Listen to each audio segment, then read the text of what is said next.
एक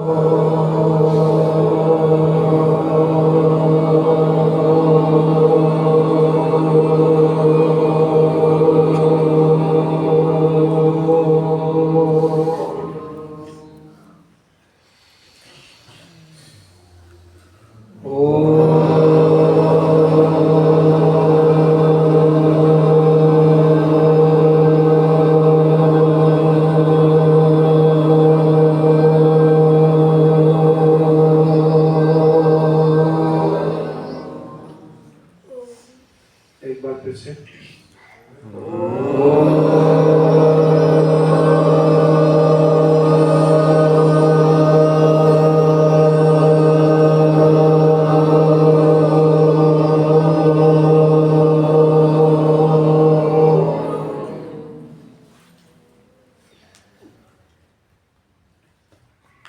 अग्न आया हि प्रीतये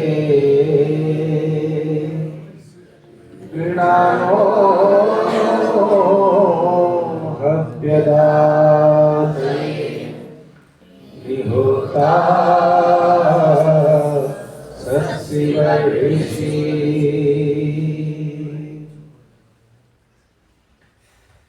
यूं ही जीवन गंवाने से क्या फायदा, चंदन ईंधन बनाने से क्या फायदा। जिसमें भक्ति की ज्योति जली ना कभी, जिंदगी ऐसी पाने से क्या फायदा।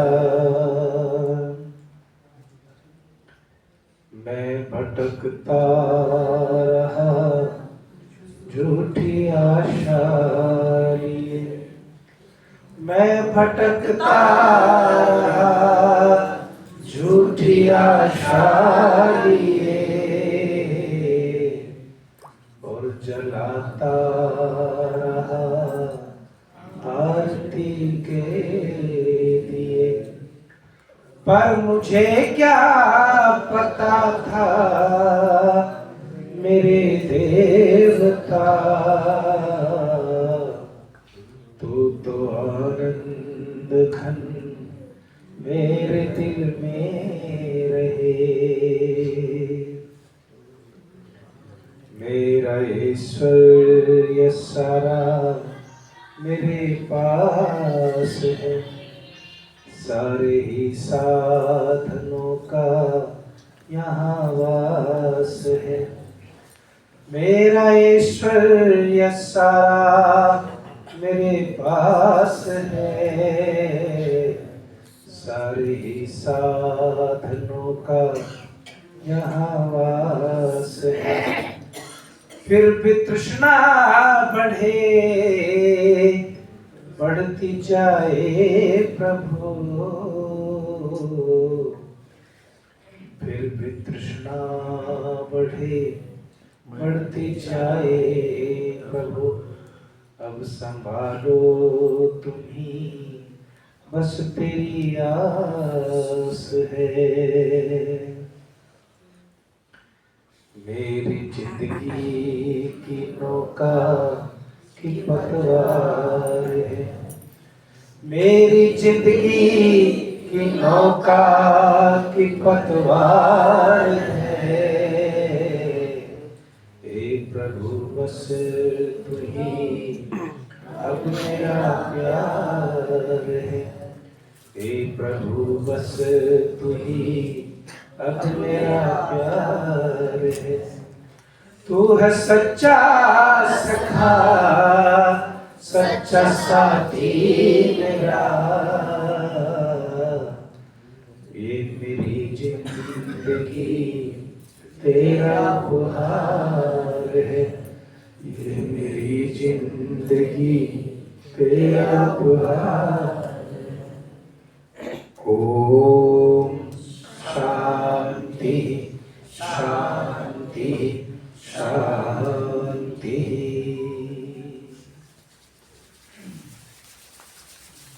धीरे से आंखें खोलें, आलस्य को त्यागे, चेतना से भरे, सीधे बैठे, आंखों पर थोड़े से हाथ लगाइए गरम नरम, और मंच की तरफ मुंह करके बैठ जाइए। उपस्थित भद्र पुरुषों, वंदनीय मातृशक्ति, कुछ वर्ष पूर्व में घूमता घामता एक मंदिर में पहुंचा। कुछ अन्य लोग भी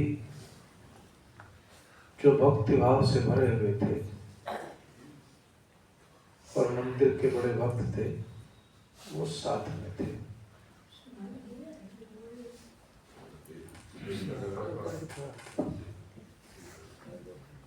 आवाज नहीं। तो मैं आपको बता रहा था कि कुछ दिन पूर्व, कुछ वर्ष पूर्व मैं एक मंदिर में पहुंचा और कुछ ऐसे लोग साथ में थे जो मंदिर के प्रति बड़ी भक्ति भाव रखते थे। तो जैसा कि ऋषि का दिया हुआ ज्ञान है, वेदों का ज्ञान है, आर्य समाज के सिद्धांतों पर चलने वाले व्यक्ति पर जैसे वो सड़क पर चल रहा है, ऐसे ही वो मंदिर में घुमाता है। कोई पूजन अर्चन में या हाथ जोड़ने में, मस्तक झुकाने में उसका कोई इंटरेस्ट नहीं होता। तो मैं तो उसी निर्लेप भाव से चल रहा था। भक्तगण अपना हाथ जोड़ना, मस्तक झुकाना, जो भी था बोलते चल रहे थे। एक व्यक्ति ने कहा कि आप ध्यान से देखिए, ये मूर्ति जो है वो पलक भी झपकेगी। मैंने कहा भाई, हमें तो झपकती हुई दिखाई नहीं दे, बहुत देर देख लिया हमने, और झपकेगी तो कोई ना कोई विधि इसमें सेट कर रखी होगी। गलत करा नहीं? जैसे कठपुतलियां हैं, आजकल इलेक्ट्रॉनिक मूर्तियां चलती हैं, आशीर्वाद भी देती हैं, आपको ऐसा करती हैं, कुछ ना कुछ विधि तुमने की होगी। आजकल जो है प्रचलन है ऐसा कि सनातन का मतलब केवल मंदिर हो गया, सनातन का मतलब केवल मूर्ति पूजा हो गया। इसलिए मैंने इस विषय को चुना क्योंकि आपकी आंखें भी कभी कभी चुंधिया जाती है, और आंखें चुंधिया जाएंगी तो फिर आप सत्य से दूर चले जाएंगे। हम ये समझते हैं कि कोई मूर्ति निकल आई, कहीं शिवलिंग निकल गया, दबा हुआ, तो उससे सनातन बस सब कुछ वहीं पर सिमट गया। हम जब गए तो वहां पर मैंने तो ऐसा कुछ नहीं देखा, लेकिन जैसी दृष्टि वैसी सृष्टि। भक्तों को पलक झपकती हुई, वो लोग डरते नहीं, दिखाई दी सब। मैंने कहा भाई आंखें तो मेरे पास भी है और भगवान की दी हुई ठीक ठाक है, चश्मा वश्मा भी नहीं है, तुम्हें कैसे दिख रही है और मुझे क्यों नहीं दिख रही? तो वो आपकी कुछ भावना ऐसी हो जाती है कई बार कि आपको असत्य भी क्या लगने लगता है, बोलो सत्य लगने लगता है। ठंड आ रही है, बहुत सारे भगवानों को ठंड लग जाती है, बहुत सारे भगवानों को जो है दस्त लग जाते हैं, पेट खराब हो जाता है? राम जी को लग गया, राम जी को ठंड लग गई। बताइए, इतने भव्य भवन में और इतनी व्यवस्थाओं के बीच में ठंड कहाँ से पहुंच गई? अब एक आदमी ने प्रश्न पूछा कि पत्थर को ठंड लगती है कि नहीं, मूर्ति की छोड़ दो। तो मैंने कहा कि भाई पत्थर को ठंड तो लगती है, गर्मी में गर्म हो जाता है, सर्दी में बोलो ठंडा हो जाता है, लेकिन उसको जुकाम नहीं होता, उसको सर्दी के कारण से बुखार नहीं चढ़ता। ये जो ढकोसला है ये बहुत ही तथ्यहीन है। और एक शंकराचार्य जी से पूछ लिया कि जी आप जो है मूर्ति पूजा करते हैं, पत्थर पूजा करते हैं? वो कहते हैं कि नहीं नहीं नहीं नहीं, हमने आज तक पत्थर की पूजा नहीं की, हम मूर्ति की पूजा करते हैं, और वो तब करते हैं जब उसमें प्राण प्रतिष्ठा बोलो कर लेते हैं। एक इंसान जो सुबह से शाम तक भगवान की दया पर निर्भर है, हवा बंद तो जीवन बंद है, जो कुछ न मिले तो जीवन बंद, उसकी दया पर चलता है सारा जीवन। चोर को भी सूर्य की रोशनी मिल रही है, चोर को भी हवा मिल रही है, डकैतों को भी मिल रही है, जुल्मियों को भी मिल रही है, सब कुछ उसकी दया पर सब जीते हैं। वो व्यक्ति कहता है कि मैं तो भगवान में प्राणों की बोलो प्रतिष्ठा करता हूँ। और वेद के मंत्र कौन से बोलते हैं तो भगवान जाने। हमने तो बहुत पूछा कि भाई एक आध मंत्र हमें भी बता दो जहाँ पर यह हो कि इससे प्राणों की प्रतिष्ठा किसी मूर्ति में हो सकती है।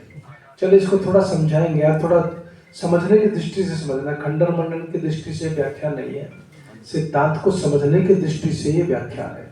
इसलिए इसको उसी भाव से समझना कि जीवन में क्या सत्य है, क्या सही परमात्मा का स्वरूप है, क्यों है, कैसा है।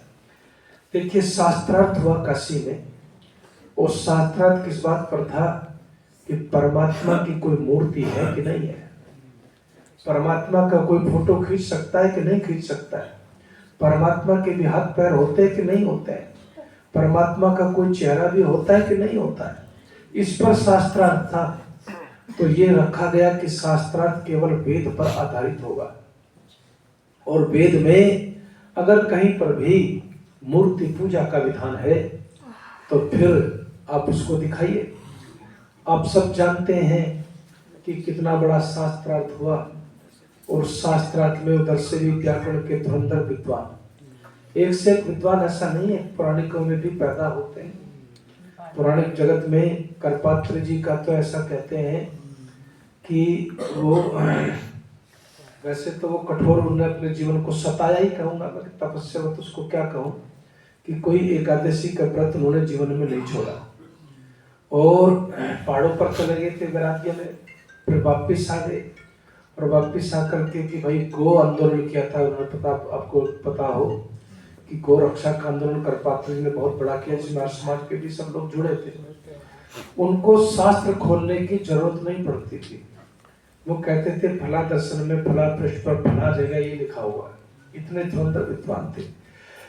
लेकिन विद्या होना और शास्त्रों को सही समझना, दोनों में थोड़ा सा अंतर हो जाता है। शास्त्रों को सही समझने की दृष्टि हमें अगर किसी ने दी तो केवल महर्षि दयानंद ने दी। देखो पता नहीं, मैंने आपको पहले भी सुनाया होगा कि बनारस में जो है ना, अब एक गंगा प्रसाद उपाध्याय, एक समाजी वाले पौराणिक वाले, उनका व्याख्यान था और भारी भीड़ वहां पर सुनने आई थी। व्याख्यान चल रहा है, वेदों की प्रशंसा हो रही है, भारतीय संस्कृति की प्रशंसा हो रही है, संस्कृत भाषा की प्रशंसा हो रही है। उन दिनों शास्त्रार्थ का दौर था, शास्त्रार्थ होते थे, बहस होती थी, चर्चाएं होती थी।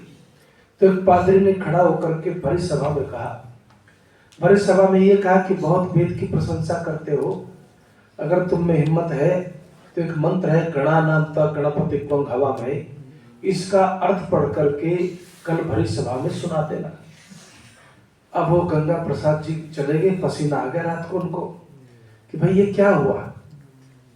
अब उन्होंने सायण का भाष्य मंगवाया, उन्होंने उपट का भाष्य मंगवाया, उन्होंने महीधर का भाष्य मंगवाया, जितने भी पौराणिक जो हैं वो भाष्यकार थे सबका भाष्य मंगवाया। और भाष्य इतना अश्लील था कि उसको पढ़ करके सुनाना भरी पब्लिक में असंभव था। रात गुजरती जा रही है, ठंड का मौसम है, अंधेरा घिर रहा है, लेकिन पसीना आया हुआ है सब गंगा प्रसाद जी को, पसीना आया हुआ है। तभी उनको ध्यान आता है बनारस में आर्य समाज भी तो है, और आर्य समाज है तो फिर इस वेद मंत्र का भाष्य भी मिल सकता है। तो उन्होंने क्या किया कि किसी तरह से संदेश आर्य समाज के प्रधान को भिजवाया। तो उस समय प्रधानमंत्री जो थे सब दीवाने लोग थे, आज भी दीवाने, ऐसी बात नहीं है, लेकिन उस समय एक समय होता है किसी चीज का, तो उस समय एक जोश अलग ही था। रात को प्रधान जी गए, आर्य समाज खोला और जाकर के पकड़ा दिया ऋषि को। ऋषि का भाष्य जो है प्रधान जी ने उस विद्वान को पकड़ा दिया। अगले दिन जबरी सभा में पहुंचे, जब सभा में पहुंचे तो ऋषि का भाष्य पढ़ करके सुनाया तालियां बज गई साथ। अब पादरी ने कहा, ये तुम्हारा नहीं है, ये तो आर्य समाजियों का है, ये भाष्य तो ऋषि दयानंद का है, ये भाष्य तो ऋषि दयानंद का है। तब अब विद्वान को तो सारा बहुत होता है साहब। तब उन्होंने कमाल का उत्तर दिया, बोला, सुन बेबी धर्मी, मेरी बात सुन, हम और आर्य समाजी कैंची की तरह से हैं। जो वेद रूपी एक किल्ली होती है ना, जिसमें दो फर्रे जुड़े होते हैं, जो वेद रूपी किल्ली से जुड़े हुए हैं, जब तक कोई दूसरा नहीं मिलता तो आपस में खटर पटर कर लेते हैं, और जब तेरे जैसा विधर्मी आता है ना कोई, दोनों मिलके काट के फेंक देते हैं, भाग जाए, हाथ से जाने बचाना चाहता है। तो इस तरह को समझ में तब उस व्यक्ति ने क्या लिखा कि क्या करूं मैं ऐसी नगरी का, ऐसे विद्वानों का, जो ढंग का एक वेद भाष्य भी आज तक दे नहीं पाए। इनसे तो ऋषि दयानंद कहीं ज्यादा अच्छे और ऊंचे हैं, जिन्होंने कम से कम वेद की गरिमा को बढ़ा तो दिया। तो ऋषि ने दृष्टि दी तो शास्त्रार्थ हुआ। तो शास्त्रार्थ में एक मंत्र आया, नेन मूर्ध्वम न त्रियंचम न मध्ये प्रजग्रभत न तस्य प्रतिमास्ति यस्य नाम वाह्यसा। कहते हैं कि ऊपर से कोई उस परमात्मा को बोलो पकड़ नहीं सकता, और न त्रियंचम, न साइड से उसको कोई पकड़ सकता है, न बीच में से कोई पकड़ सकता है। क्यों नहीं पकड़ सकता? कहता है कि न तस्य प्रतिमा अस्ति, उसकी कोई प्रतिमा बोलो संसार के अंदर है ही नहीं, उसकी कोई संसार में प्रतिमा नहीं है। अब इस पर शास्त्रार्थ और थोड़ा सा चला। एक विद्वान ने कहा, न तस्य मतलब झुके हुए की प्रतिमा है। संस्कृत में न और तस्य को मिला दिया, नतस्य हो गया। नतः माने झुका हुआ, नतस्य माने झुके हुए की प्रतिमा है। तब ऋषिदान ने क्या कहा कि चलो तुम्हारी बात मान लूंगा, तुम अपने जो वेद पाठी हैं, तुम्हारे वेद पाठी जो गण पाठ, जटा पाठ, घन पाठ, दुनिया भर का पाठ करते हैं, उन वेद पाठियों को बुलाओ। उन वेद पाठियों को बुलाया गया और उन वेद पाठियों से वेद पाठ कराया गया। तो उन्होंने क्या कहा, न न तस्य तस्य। बोले प्रिय अलग क्यों बोल रहे हैं भाई? तो फिर सिद्ध हो गया कि न तस्य अर्थात उस परमात्मा की जो बहुत यश वाला है, इस संसार के अंदर बोले कोई मूर्ति या प्रतिमा बोलो नहीं होती। लेकिन ये बात लोगों को आज तक समझ में नहीं आई। बड़े बड़े धुरंधर लोग भी कई बार इस भंवर में जो है फिसल जाते हैं और जाकर के कहीं ना कहीं थोड़ा बहुत सोचते हैं कि अरे चलो अगर कुछ इधर से न सही तो बोलो इधर से ही कुछ लाभ ले लिया जाए। क्या पता भगवान कृष्ण की प्रतिमा में ही कुछ चमत्कार हो जाए, क्या पता राम जी की प्रतिमा में कुछ चमत्कार हो जाए। लेकिन जब प्रतिमा को ही ठंड लग जाए, जब भगवान को ही ठंड लग जाए, भगवान को ही दस्त लग जाए, तो तुम्हारे दस्त जो है वो कौन दूर करेगा। एक भजनोपदेशक है, बात तो ज्यादा अच्छी नहीं है लेकिन समझने के लिए है। वो कहते हैं कि कहीं पर किसी का ठेका ले लिया, देवी के ठेके छूटते हैं, ठेके में घाटा हो गया। तो एक आदमी गया कि भाई मेरे पेट में तकलीफ है, वो दूर नहीं होती, ऐठन है दूर नहीं होती।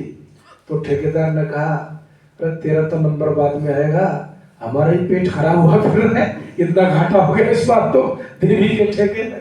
तो ये जीवन जो है ना, इसको समझना पड़ेगा साहब। उसकी कोई प्रतिमा नहीं है, उसका कोई रूप नहीं है, लेकिन उपनिषद क्या कहती है, हर रूप में बोलो वो है। हर रूप को बनाने वाला कौन है? परमात्मा है साहब।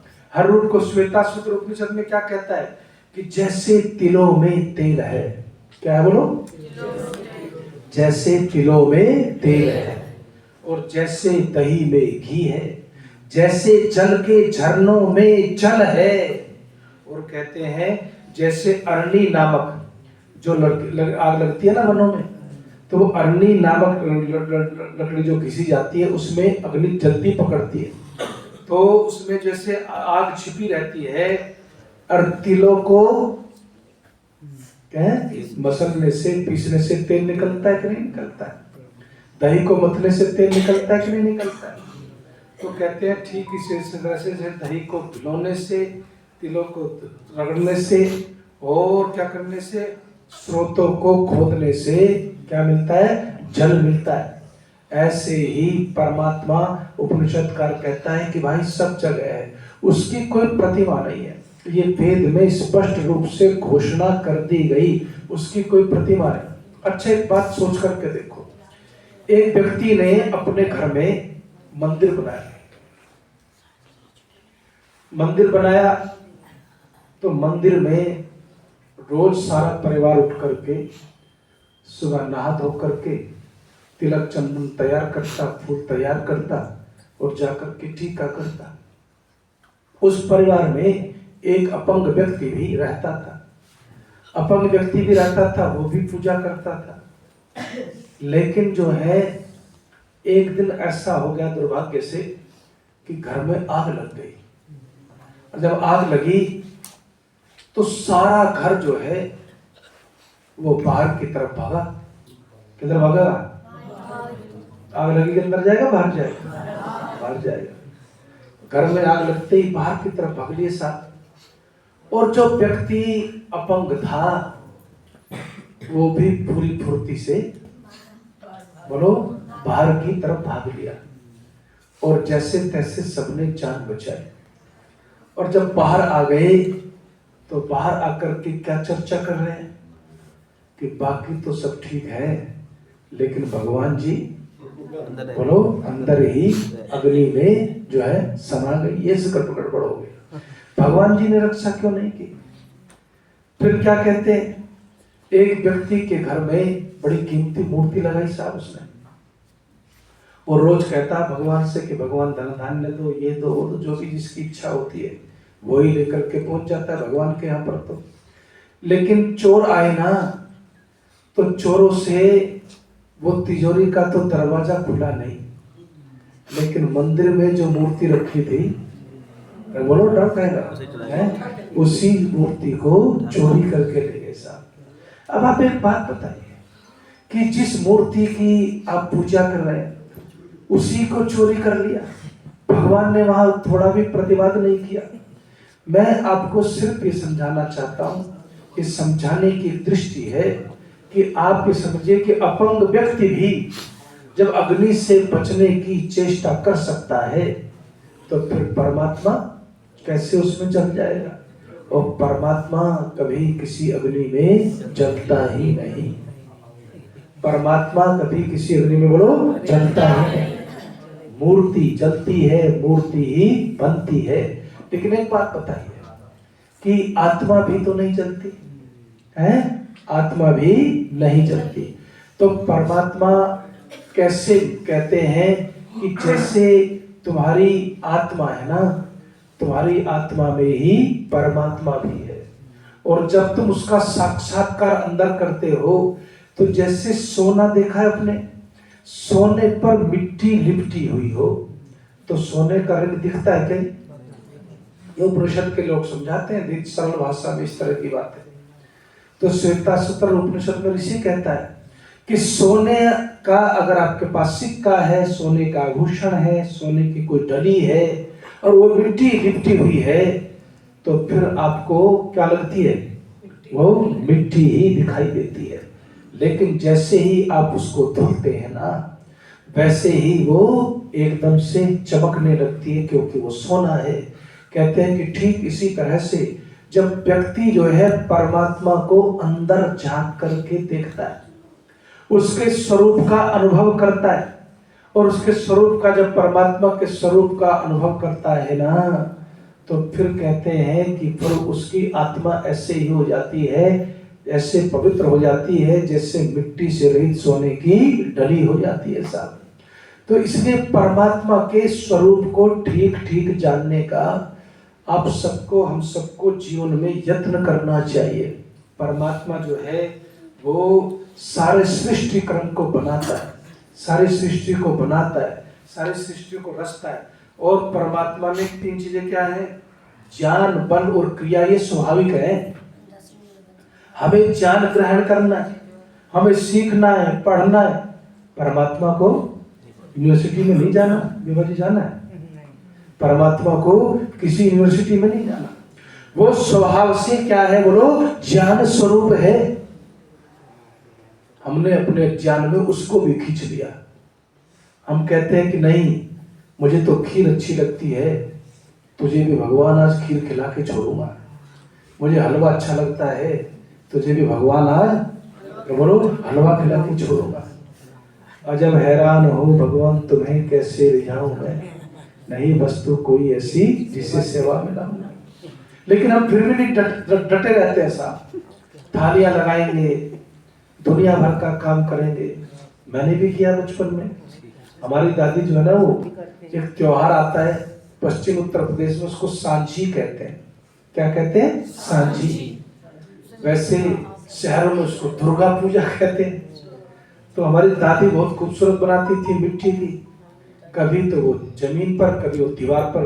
पहले जब सूख जाए तो फिर दीवार पर लगाते थे, और फिर बच्चों की ड्यूटी कि चलो पहले देवी की पूजा करो और उसको भोग लगाओ, फिर तुम्हें कुछ खाने को मिलेगा। उत्साह था। हमने कहा कि बढ़िया खाना बनना है, देवी के नाम पे सही, मान मिले तो कौन मना करता है साहब। और ये दिक्कत यही है कि जितना भी मान बट रहा है, खाया जा रहा है, वो सब देवी देवताओं और भगवान के नाम पर लूटा जा रहा है। और इसलिए वो दुकानें फूल फल रही है, वो दुकानें चलती हैं, वही नारियल 1000 बार चढ़ेगा, वही फूल जो है चढ़ते रहेंगे। लेकिन इंसान अपनी बुद्धि से कुछ भी सोचने समझने को बोलो तैयार नहीं होता। और यदि आप तैयार हो जाए तो फिर आप इस भ्रांति में नहीं पड़ेंगे। आप मंदिर में जाकर के किसी मूर्ति की आपको पलकें झपकती हुई दिखाई नहीं पड़ेंगे। अरे क्या कहा ऋषि ने? ऋषि ने कहा कि परमात्मा की पलकें नहीं होती, लेकिन ये पलकें तो झपक पा रहा है ना, तो समझ लो उसकी बड़ी कृपा है जो तू झपक पा रहा है। अंदर जो है नाद होता है, जब आप कान बंद करेंगे तो नाद सुनता है। इसको कौन सी अग्नि कहते हैं? वैश्वानर अग्नि, जो अन्न को पचाती है, जो तुम्हारे अंदर रहती है। ये वैश्वानर अग्नि तब जब तक रहती है तब तक कान बंद करोगे तो नाद सुनेगा, लेकिन जैसे प्राण निकले नाद सुनता है क्या? फिर कुछ नहीं सुनता साहब, फिर तो सब जो है ठंडा हो जाता है। तो इसलिए मैं आपको कह रहा था कि जीवन के अंदर, परमात्मा के अंदर ज्ञान स्वाभाविक है। तुम उसे प्राण देने वाले बन गए, तुम उसे ज्ञान देने वाले बन गए, उसका दिया हुआ खाते हो, तुम उसे खिलाने वाले बन गए। खाते कर दिया किसी चीज की, उसको खिलाने वाले बन गए। और तो और उसको वस्त्र पहनाने वाले और नहलाने वाले बन गए साहब। कमाल है। तो ऋषि कहता है कि ऐसा नहीं है, उसमें बल भी स्वाभाविक है। क्या बोलो? बल भी स्वाभाविक है और क्रिया भी स्वाभाविक है। हमारी तरह से एफर्ट्स नहीं करने पड़ते, एफर्ट्सलेस है सीधे परमात्मा की क्रिया। तो ज्ञान बल क्रिया परमात्मा में बोलो स्वाभाविक रूप से है। और इसलिए बीज रूप प्रकृति को वो नाना रूप करता है। प्रकृति तो मूल रूप में होती है ना। सृष्टि जब प्रलय की अवस्था में होती है तो प्रकृति किस रूप में होती है? मूल रूप में होती है। और इस मूल रूप प्रकृति को वो नाना रूप में अभिव्यक्त कर देता है, क्योंकि उसमें बल भी स्वाभाविक है, ज्ञान भी स्वाभाविक है और क्रिया भी बोलो स्वाभाविक है। इसलिए कर्म फल देने वाला परमात्मा एक है और उसका न तस्य न प्रतिमास्ति, उसकी कोई प्रतिमा नहीं, बहुत यश वाला है वो। और कर्म फल कैसे देता है, क्या खूबसूरत उदाहरण देती है उपनिषदकार। बस ये बात कहते समय की मर्यादा वाणी को विराम तुमको क्या कहता है? उपनिषदकार कहता है कि जैसे सूर्य के प्रभाव से फल पकते हैं, तो अनार अनार के रूप में पकेगा या आम के रूप में पकेगा? बोलो जरा जल्दी से। अनार के रूप में पकेगा। आम आम के रूप में पकेगा या केले के रूप में? आम के रूप में। देखो उपनिषद की भाषा अलग होती है थोड़ी सी। आम आम के रूप में पकता है, अनार अनार के रूप में पकता है, केला केले के रूप में पकता है। पकाने वाला एक, पकने वाले अनेक हैं और सब अपने अपने रूप में पकते हैं। तो कहते हैं ठीक इसी तरह से सबको कर्मों का जब परिपाक हो जाता है, अपने अपने कर्मों के हिसाब से बोलो परमात्मा सबको फल दे देता है जी। इसलिए जीवन में इस भ्रांति को निकालिए कि कहीं जाकर के कुछ चंदन मंदन लगा करके थोड़ा मस्तक झुका करके कुछ लाभ मिल जाएगा। ऐसा कोई लाभ उन्हों नहीं मिलता, बल्कि ऋषि ने कहा इससे तुम्हारी अज्ञानता और जड़ता दोनों बढ़ती हैं। तो परमात्मा भाई चेतन स्वरूप है और उसका कोई रूप नहीं, उसका कोई फोटो नहीं। इसलिए जो ब्रह्मचारी भी यहाँ बैठे हैं इस बात को समझें। बहुत सारे लोग आते हैं, हमने तो इसके नाम का फलाना फलाना बोल रखा है। मैंने कहा हम यहाँ इंडिया घिस रहे हैं कि झंझट से निकालने के लिए तुम फलाना बोल रखा है, यहाँ के खड़े हो जाते हो। हमने तो इसकी ये पूजा बोल रखी है, हमने तो इसकी वो पूजा बोल रखी है। अच्छा इनको समझाओ भी, तो इनको पूजा वूजा से अगर ज्यादा मतलब भी ना तो इनको छुट्टी सी बहानी चाहिए। तो जीवन में आर्य समाज में आए हो, गुरुकुल में पढ़ रहे हो, तो सत्य को जानो। और सत्य यही है, सबसे पहला सत्य है कि परमात्मा के स्वरूप को जानिए, जो ऋषि ने कहा है। इन्हीं शब्दों के साथ वाणी को विराम। ओम शांति।